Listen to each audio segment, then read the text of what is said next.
Aluva KSRTC വർക്ക്ഷോപ്പിൽ ഭീതി പടർത്തി മൂർഖൻ പാമ്പ്. അക്രിസാധനങ്ങൾ കൂട്ടിയിട്ടിരുന്ന സ്ഥലത്താണ് പാമ്പെത്തിയത്.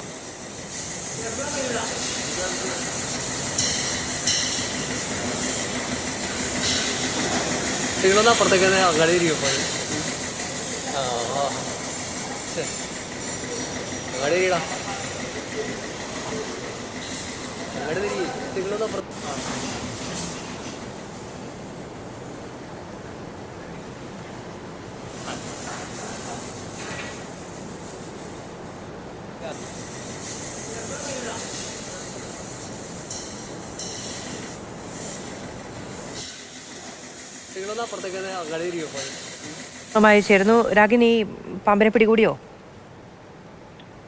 മധു, ആലുവ റീജിയണൽ വർക്ക്ഷോപ്പിൽ ഏകദേശം ഒരു 2 ദിവസം മുൻപാണ് വലിയ നീളമുള്ള മൂർഖൻ പാമ്പ് വന്നത്.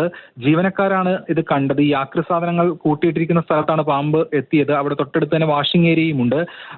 എന്തായാലും ഏറെ നേരം പാമ്പ് പരിഭ്രാന്തി പരത്തി. തൊട്ടടുത്ത് പുഴയുണ്ട്, അവിടെ നിന്ന് വന്നതാണെന്നാണ് മനസ്സിലാക്കാൻ കഴിയുന്നത്. മാത്രമല്ല ഈ KSRTC സ്റ്റാൻഡുകളുടെയും മറ്റുമൊക്കെ അവസ്ഥയും പല ഇടങ്ങളിലും ശോചനീയമാണ്. അവിടെ കാട് കയറി കിടക്കുകയും അതോടൊപ്പം തന്നെ അത്തരം ചില പ്രശ്നങ്ങളൊക്കെ ഉണ്ട്. അതുകൊണ്ട് പാമ്പ് വരുന്ന ഒരു പ്രശ്നം അവിടെയുണ്ട്. പാമ്പ് ശല്യം രൂക്ഷമാണെന്നാണ് അവിടുത്തെ ജീവനക്കാർ ഉൾപ്പെടെ പറയുകയും ചെയ്യുന്നത്. എന്തായാലും അതിനുശേഷം പിന്നീട് പാമ്പിനെ പിടികൂടി. ആ ദൃശ്യങ്ങളാണ് ഇപ്പോൾ പുറത്ത് വന്നിരിക്കുന്നത്. എന്തായാലും പിന്നീട് പാമ്പിനെ പിടികൂടിയിട്ടുണ്ട്. വലിയ മൂർഖൻ പാമ്പായിരുന്നു, വലിയ വിഷമുള്ള മൂർഖൻ പാമ്പാണ് അവിടെ എത്തിയത്. രാഗിനാണ് വിവരങ്ങൾ നൽകിയത്.